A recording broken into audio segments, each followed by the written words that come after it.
Mr. Rara. Sa bijou yaay ci sama compte plein. Sergales no du meron mende. Sa bijou yaay ci sama compte banque. Xaj bu dof la ak moos bu réew. Di ordinateur bi yaa ko weewoon sa papa ñu jaay carte mère gi sa to takkandeero suñu looy bi booy xam nga ne gel du teew suñuy suuli néew. Weer bi ñëw na weer bi feeñ na weer bi dem na weer bi dee na suuli weer bi jot na jant fenk job bi jekk linku lenk. Hello chers internautes, bienvenue dans votre émission Upcoming Artist, toujours avec votre première chaîne de télé internationale, la seule bien sûr, YBE TV. Comme je dis toujours, Upcoming est là pour vous jeunes talents, pour vous jeunes artistes. Alors sans plus tarder, chers internautes, allons découvrir ensemble mes invités d'aujourd'hui.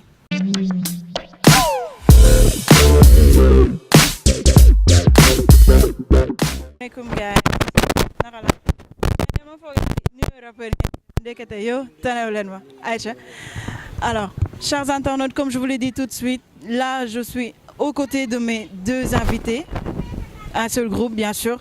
Je veux bien sûr le laisser le soin de se présenter à vous. Na ngeen def? waaw ñu ngi fi ñu ngi sant yàlla bu baax a baax. Seven Mind aka Dark Nas bu ñaari seex yi. Ok, Seven Mind. Ok. Yep, salaamaaleykum. Yeah, King Moda aka Baye Dame bon bu ñaari seex yi international. Ok. Maa ngi dégg ñaari seex yi et je vois que vous vous ressemblez. Vous êtes des jumeaux? waaw ay seex la ñu ay seex la ñu waaw. Donc moi je pensais que c'était beaucoup plus Cher comme le prénom Cher, mais je vois que non. Ser ou Cher, jumeaux en wolof, c'est ça? waaw xam nga baatu Cheikh maanaam olof moo yàq baat bi rek mais olof Cheikh lay wax waaye Cheikh la waaye ñaar ñu yàlla boole benn jëmm Cheikhal leen moom mooy Cheikh loolu moo tax turu Cheikh génn waaye bu dee ci olof moom moo naan Cheikh wax ko ci baatu olof waaye Cheikh la.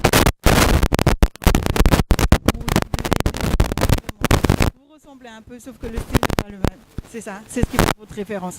Alors, aujourd'hui, si on doit parler de Nyari Cherrier, que me direz-vous? Qui sont Nyari Cherrier? Et depuis combien de temps vous avez commencé à rapper? waaw ñaari seex yi moom bi ñu commencé rap yàgg na yàggul mais 2006 lañ commencé suñu carrière bon commencé ci benn crew bu ñu naan Tech Right après Tech Right crew ñaari seex yi doog a ñëw bon mu doon ñaan yoo xamante ni ñooy nekk one day du ñu jógee chaque jour ñooy nekk. Bon, météo là, météo. Donc la facilité, elle vient sûrement de votre lien, parce que vous êtes jumeaux, vous êtes tout le temps ensemble. Le fait de tout le temps vous côtoyer, c'est pas difficile. Alors, aujourd'hui, quel est le style de rap de Nyari Cherrier? Bon, carrément, suñu façon rap, c'est juste dañuy évoluer ci système bépp quoi. Dañuy def reggae, dañuy def jazz, dañuy def blues, dañuy def hip hop, dañuy def musique.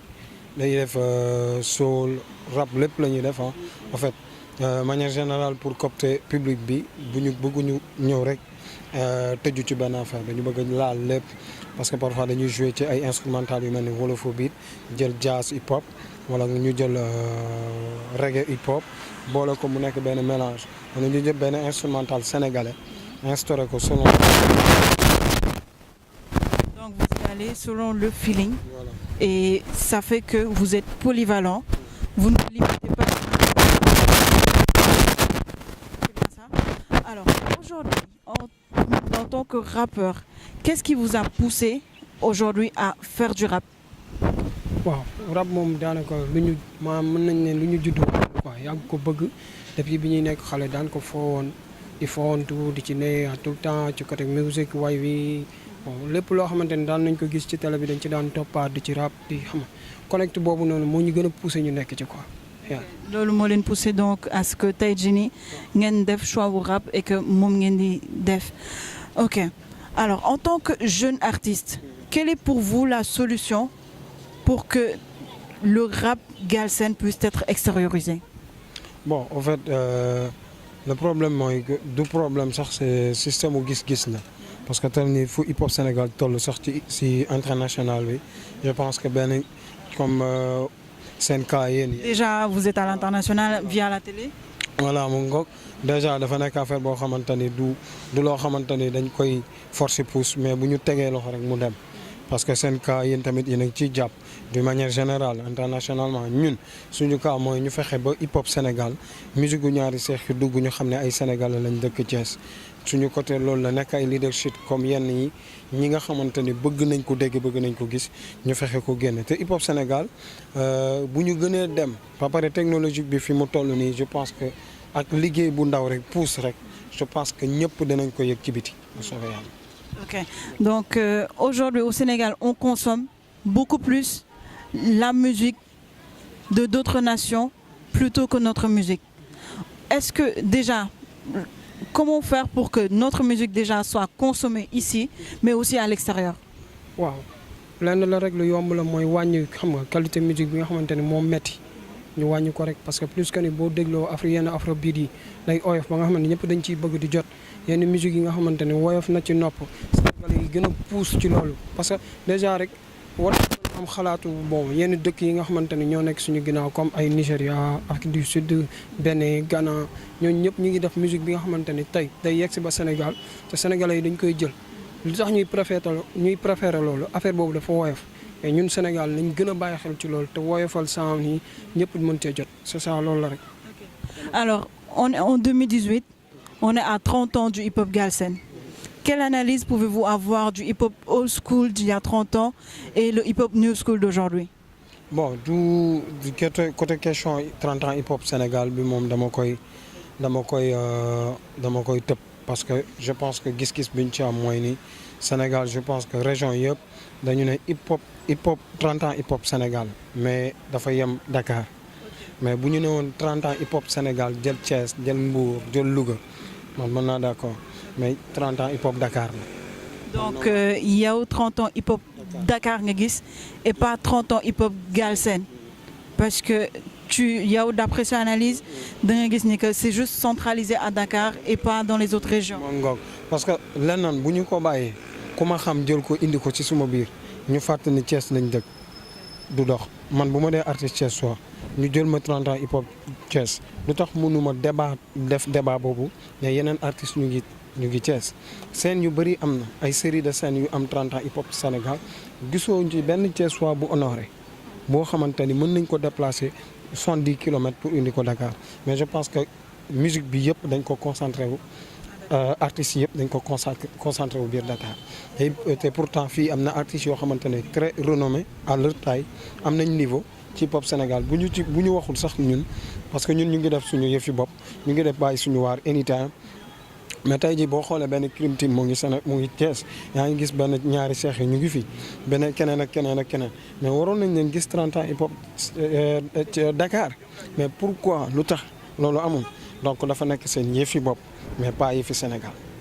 Et même mënoon nañu organiser au moins fii benn concert même bu dee benn jour ñu mën ko may tam population Thiès pour que yéen ngeen mën ci fil seen bopp mais léegi question bi may indi c'est beaucoup plus côté musical mais pas côté année de durée bi ñu fi def mais côté musical tey ban analyse ngeen ci am.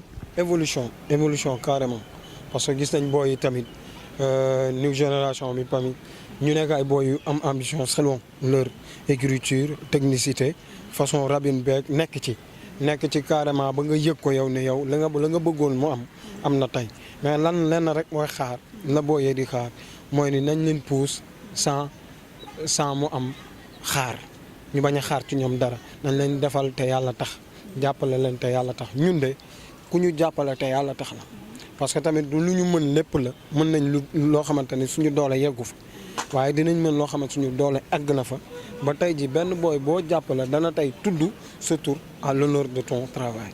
Genre complémentarité am entre grand yi ak boy yi que ñu mën leen tey pousse pour que vous puissiez arriver au niveau où eux par exemple ils sont pas arrivés et que ça reste toujours le rap galsen.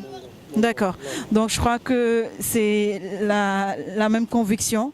Alors aujourd'hui, on est à Thiès, une ville très prisée par le rap, une ville qui est carrément hip-hop. Parce que moi, j'ai déjà eu à faire cette ville, j'ai déjà eu à faire cette région. Je vois tout le temps quand je suis là qu'il y a des concerts d'un peu partout. Tay, que dites-vous à la musique de Thiès? Que dites-vous au hip-hop de Thiès? Waaw man moom côté musique hip hop Thiès moom lenn rek laa ci mën a wax muy déggoo waaw parce que hip hop moom li koy doxal mooy toujours artistes yi ñoom seen biir ñuy jéem a nekk benn xam nga xalaat bi doon benn ba nga xamante ni hip hop bi parce que déjà jeune talent yi fi nekk ñu ngi def ay affaires yu extraordinaire ay affaires yu nice mais hip hop li koy doxal mooy côté mentalité bi quoi parce que xel mooy liggéey du question ni fërti mooy job mais xel mooy job quoi nañ fexe déggoo nekk benn sound yi di nice ku ci nekk di jàppale sa morom quoi kese. Alors Niary Cheikh yi, vous rappelez-vous de votre première scène et comment c'était? waaw cool ah cool nice ah parce que ñun moom la plupart bu ñu invité chaîne yi ñuy def yëpp nice quoi nice et puis public thiessois public sénégalais dañuy xaar tout le temps bon moo tax amuñ ci benn problème cool. Mais premier bi naka la meloon, c'était comment? waaw méttiwul ah ñun mosuñu am problème ci chaîne même bu dee premier bi tamit mosuñu ci am problème parce que toujours suñu lépp dal la quoi. Tito woon sax? non ñun mosuñu am problème boobu non. Et toi, c'était comment? Bon, nice. Ñun d'habitude amuñu stress côté scène. Du ñu am problème parce que lenn la rek moom am na loo xam ne maturité la te loo xamante ni yàgg nañ ci tamit suñu première scène dañu yàgg seetaan grand yi di jouer ñu jouer comme ñu gisee ni maam yéeg la wàcc après dem voilà yëngal wàcc dem après c'est ça amul stressé amul métti. Donc c'était aussi facile que ça pour vous? Hein? C'était pas stressant? C'était tellement cool ba pare affaire bi nekk lu am kaf ak ree. Voilà, musique loolu la kaf ak ree la. Donc il y avait vraiment l'échange entre l'artiste et le public. Ok. Là nous en sommes pratiquement à la fin de l'émission. Alors quels sont vos projets pour cette année en cours et bien sûr les projets à venir? waaw di wax gars yi nañ dem rek bon ci YouTube Niary Cheikh yi bon fexe xool sound yi nga xamante ni mixtape 12 mu ngi waaj a dem samedi bii lañ koy dugal samedi bii di ñëw lay jàll ci chaîne Niary Cheikh yi projet yi nag bon xam naa ne après dinañ ci gën a waxtaan bon parce que ñu ngi ciy waaj petit dinañ ci gën a xalaat ak gars yi ak saa yi moom mooy loolu quoi waaw. Mais am na au moins projet yi ngeen xamante ni par exemple di ngeen ne bii ñu ngi teg fii lii ak lii la ñu préparé. Xam nga juste on vient de réaliser notre deuxième mixtape d'après l'année passée. Génne woon nañ suñu mixtape intitulé Jankalaar amoon ci deux façons nomination par plateforme am nomination par Galsen Hip Hop Awards ren aussi ñu génnewaat beneen mixtape tuddee ko 12 mars nañ ko génne ñu war ko officialiser maye ko ci internet bi ci suñu page YouTube Niary Cheikh International sur YouTube ci samedi bi weekend bi di ñëw. Beneen chose am dañu am 3 dates yoo xamante ni ñu ngi ko exposé actuellement sur internet le 29 juillet bi Piscine Enawa le 2 septembre Piscine Enawa le 6 octobre stade Maniang Soumaré. Waaw. Donc 29 juillet Piscine Enawa. 2 septembre Piscine Enawa. 6 octobre Maniang Soumaré. Waaw xanaa da ngeen ma invité ndax man dama bëgg piscine te gis naa Piscine Enawa moom da koy toj ah donc je suis invité. waaw parce que ñëpp ci lañ parce que ñun suñu yëfu ñëpp la quoi tey jii suñu la fa gisee tamit day nekk lu ñu neex bu ñu fa gisee keneen day nekk lu ñu neex parce que free la waaw amul leneen. kon free la daal ku mu neex mu ñëw amul fay. waaw loolu neex na alors on en est à la fin de l'émission juste une question qui se répond en un mot. Quel est l'ennemi d'un artiste? En d'autres termes, qu'est-ce qui peut freiner un artiste? ki ko dul wax dëgg mooy ennemi artiste bi waaw. ki ko dul wax dëgg maanaam ki koy fen. ki koy fen mooy ki ko war a wax ne ko joobal te joobul. En gros mooy ki lay jaay tout le temps celui qui te dit baax na c'est bon or tel n'est pas le cas. Et pour toi? waaw loolu la rek ennemi bi loolu comme ça ay lu mu wax rek mooy ki lay jege te du la wax dëgg waaye tamit lenn la ennemi moom it mu ngi sa côté ginnaaw maanaam tey jii boo ko gëstoo rek yaa ngi moom a yem mais sa ennemi toujours del dem ci kanam moom ci ginnaaw c'est ça. Donc toujours avancer et ne pas se retourner. Effectivement, donc ça a été un plaisir pour moi de vous accueillir dans cette émission. Votre chaîne YouTube Niary Cheikh International. Je vous invite, chers internautes, à aller les suivre. Ils sont dope. Moi, j'ai déjà eu à écouter leur son, à les voir sur scène. Je sais de quoi je parle. Ils sont top. D'ailleurs, vous aurez même une de leurs vidéos à la fin de l'émission. Mais juste avant la vidéo, je vais leur laisser vous faire un bonus, un petit bonus, un freestyle. Alors, je vous laisse à mes chers internautes. Jaay la nu neex.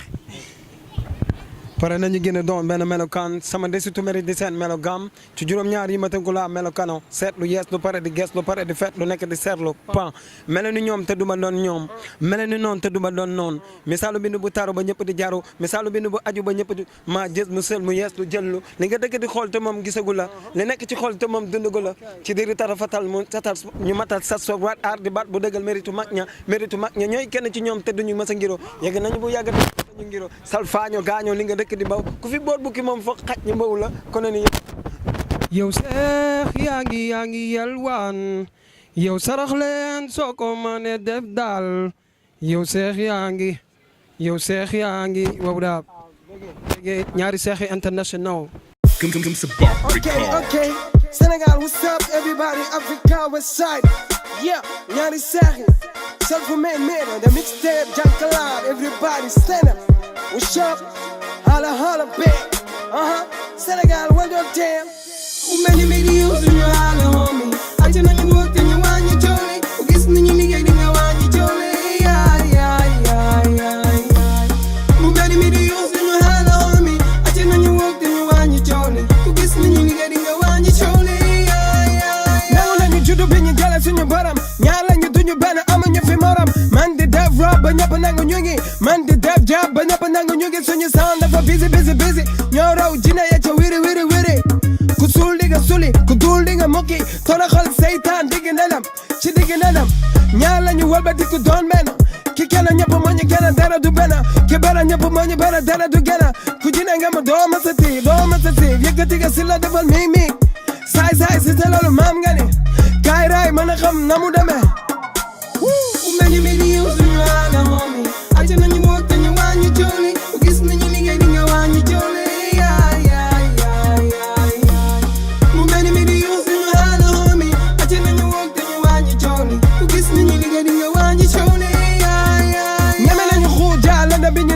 Ate nañu puus lépp lu ñu masa sanal jaar ci yoon bu ñu ñëpp mën a xelal fari di mbaam aan ba déggu riru tam jox ma naan aal ba laal ndoxu zam-zam muri fi kiiraay ba yëg mootu xam-xam nga ne yow nga ne saay la ñu bëgg a jële ci yoon yenu say bi ñu bëgg a indi ci zone li wane tey dañu yàgg dox di son teg tàng gën a def tega di jéego wari xel wari xool jikko yu méngoo laaf dafa tere daw uti ji muslaay ni lislaam wax daw uti ji ihsaan ku ñàkk a yuxu da nga ragal wax ju nangu Many videos in your holla,